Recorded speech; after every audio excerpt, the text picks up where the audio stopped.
Happy Friday, everyone, and welcome to the very first episode of RILN Opinion Plus, a monthly series airing on Fridays. This is a space for our opinions where we talk about current events and questions that Latino community is curious about. Today, we are joined by Kelly Nevins, CEO of the Women's Fund of Rhode Island. Welcome, Kelly. Thank you for Hi, joining us on RILN Opinion Plus. How are you? I'm doing great and really honored to be in your first episode of the year. Thank you so much. Absolutely. Thank you so much for joining us. So first, we would like to say thank you so much for joining us, and we would like to start off by just asking just a little bit of the Women's Fund of Rhode Island, and just how has the impact of COVID really impacted the work that you do with serving women and trying to create more equality and justice and equal opportunity for women of Rhode Island. Sure. So first, it might help the audience to know what the Women's Fund of Rhode Island is. We're a small nonprofit organization. Our mission is to invest in women and girls, and we do that through research, advocacy, grant making, and strategic partnerships that are designed to achieve gender equity through systemic change. Now, even before COVID hit, there was a gender wage and wealth gap that some experts said could take over a century to close if we did nothing about it, and even longer for women of color. And then the pandemic hit, and the resulting economic crisis, called something that we like to term a she-cession, and the Great Resignation, which both disproportionately impacted women economically because of the types of jobs that went away. And again, when we look at those jobs, we see in particular many of them were held by women of color. And so, thus, this she session has some real strong racial and economic implications. Now, in the US, there was a report by Bloomberg that basically noted that while women's participation in the workforce has started to rebound in just the past couple of months, it's still well below its pre-COVID level. And the reasons for it have to do with the fact that, childcare became an issue.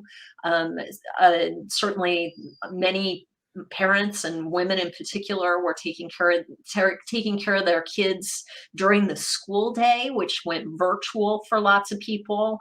Childcare facilities closed, at least temporarily and some permanently. And this not only impacted parents who were using those childcare services, but frankly, many childcare operations were run by women of color. And so lots of them were struggling business wise. So when you ask about how did it impact the work of the Women's Fund of Rhode Island, well, the issues that we address have been there for a really long time. They certainly have really surfaced to the forefront of the nation's consciousness as a result of the pandemic. And so the work that we do around research, advocacy, and grant making all ties into how do we change the status of women and girls, and particularly women and girls of color, so that they can thrive economically in our communities.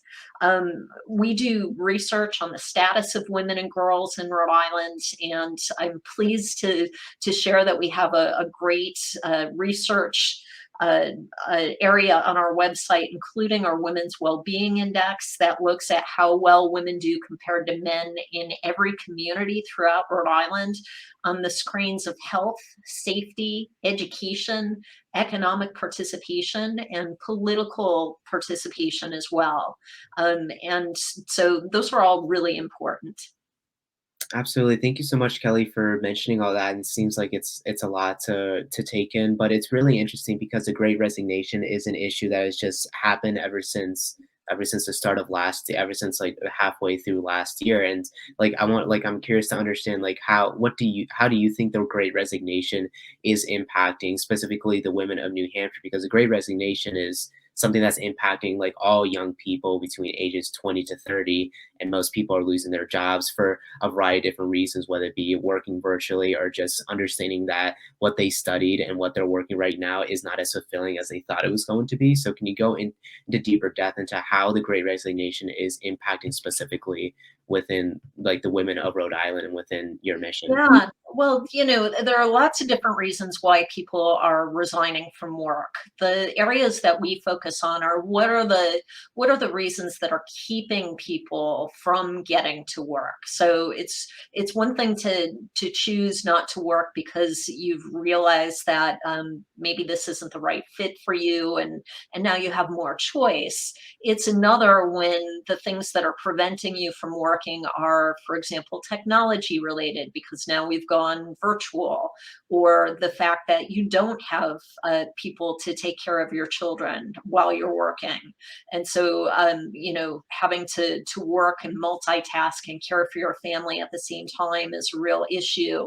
And I'm not just talking about kids here, by the way, I'm also talking about those folks who are part of the sandwich generation, where they may also be taking care of elderly family members in the wake of what's happening at family care centers, nursing centers, which also are struggling with COVID safety.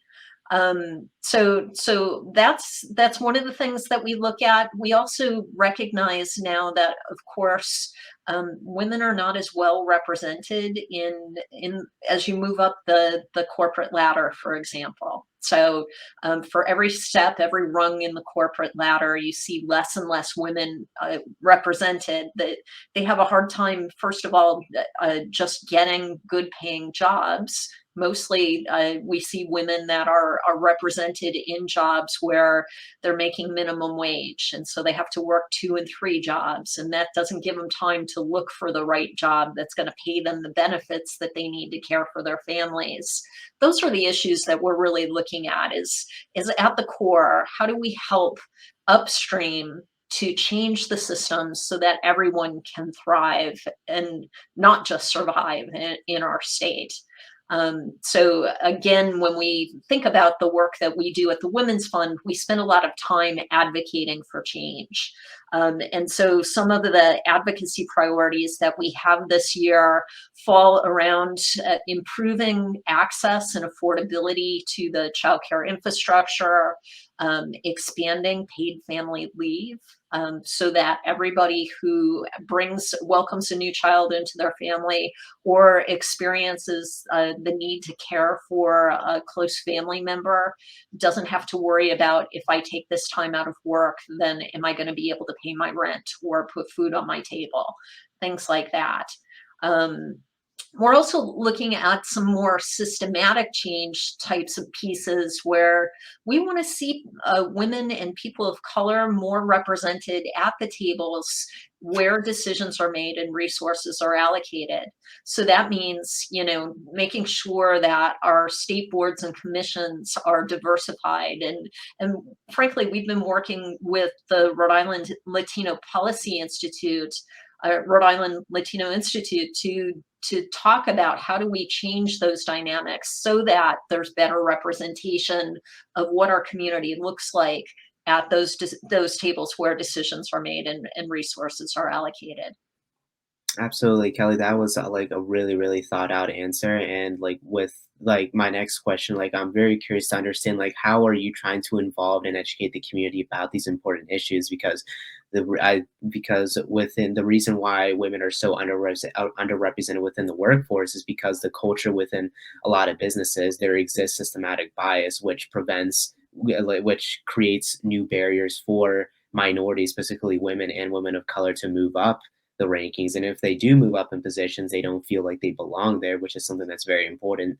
So can you explain more like in what ways are you trying to educate the community into Yeah. trying to embrace the importance of diversity, equity, inclusivity, and of equal opportunity, but most importantly, belongingness within higher up positions for Sure. minorities? Sure. So I'll take an opportunity here to note that we are a small organization. We just this year grew to 4 employees, and so I just want to note. Sometimes it sounds like we do so much, and we do. I like to call us small but mighty, but also a lot of what we do are share resources with people in the community so that they can do things without us necessarily steering the ship all the time. So to that end, on our website at wfri.org, those are the initials for the Women's Fund of Rhode Island.org, there's a research page. And on that page, there is a gender equity in the workplace toolkit that talks about how do we help our workplaces to be more diverse, equitable, and inclusive. And while we use a gender lens, we talk all the time about how racial inequities intersect with gender inequities. And following the recommendations in that toolkit are one way that local business places can help their businesses to feel more welcoming for their diverse employees, or make them more welcoming to attract more diverse employees. I do a program called hashtag I'm Remarkable. It's a virtual program for an hour. It's using a Google curriculum that I'm happy to offer to the community as people would like to hear it. I see it as an advocacy 101 kind of programming, because it's an opportunity for those in workplaces who feel like they don't know how to share their voices, to begin to use their voice and to celebrate the things that they bring to the table. And while the program is really, it has been used initially to help women lift their voices in the workplace, we have found over the past several years that that also has been a great program for people who may feel marginalized within their workplaces. Again, as an opportunity to feel like they know how to lift their voices. And then we use that, frankly, as a way to start stepping into some broader advocacy roles. And so we would love to get more people leading the charge for systems change up at the State House. And so we teach a real advocacy 101 workshop. We have a 9-month program called our Women's Policy Institute that trains women leaders about how to be grassroots leaders in advocacy at the State House. It's a free program. We only accept 15, no more than 20 participants each year, and the program runs from September to June. It's a great way for folks who are really itching to to create more change in the community beyond themselves. Absolutely, Kelly. Thank you so much for answering those questions, and I'm also very curious to understand too. How do you think men can be involved within the mission of of the Women's Fund of Rhode Island? Because because you're doing a lot of advocacy for women, but obviously, like not everybody's a woman, and it's important to take in consideration that for change to happen, it's more of like of a team effort. So can you explain more on Yeah. how can other groups such as men get involved within the mission? Absolutely, and thank you. That's a really great question. Men are just as important in this equation as women, and frankly, people who identify as neither or both or whatever. My point is that we aren't here to just listen and lift up every woman's voice. We're here to create a community that's equitable, where everyone who wants to thrive can do so. It's important. So we have a campaign that we call the 100 Men for Gender Equity campaign. It's a great way for, number one, men to learn about how to be great male allies. But number two, it's an opportunity to volunteer in support of the work that we're doing. We have men on our board at the Women's Fund of Rhode Island. We have male volunteers who help us to raise money and who serve as grant reviewers during our grant cycle. So men are very important to our strategy. Absolutely. Thank you so much, Kelly, for for all those wonderful answers. And I want to ask too is that what specific obstacles do you see that exist within women of color versus women that are of Caucasian descent, and what's what what different avenues are you guys taking in order to make sure that they can both see the same version of success? Yeah, sure. So, what I would say is, again, we use a gender lens to look at community issues. And for all of the research that we do on gender equity, we then overlay it with a racial lens. And really, we understand that the issues that face women are they're experienced much more deeply when you put that racial overlay on it.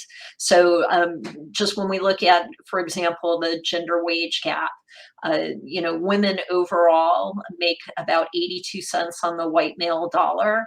A black woman in Rhode Island is probably making 70 cents on that dollar, and a Latino woman is making less than 50 cents on that white male dollar. So we're constantly lifting up those intersections and talking about how we need to solve issues that have a lot of different layers to them. Absolutely. Thank you so much, Kelly. So now we've reached like the end of the interview. Is there anything else It's that you going would so like to say? fast. Yeah. Would you like to say anything before to our audience before we depart? Only to thank you for listening, and please feel free to visit us at our website again at wfri.org to learn more about our work and reach out if you have questions or thoughts. Absolutely. Thank you so much, Kelly, for joining us on RILN Opinion Plus. Thank you. And join us next time for another episode. For more information about our discussion today, check out our website at rilatinonews.com. Follow us on Twitter at RILatinoNews. I'm Brian Zapata with RILN Opinion Plus, and we'll see you next time.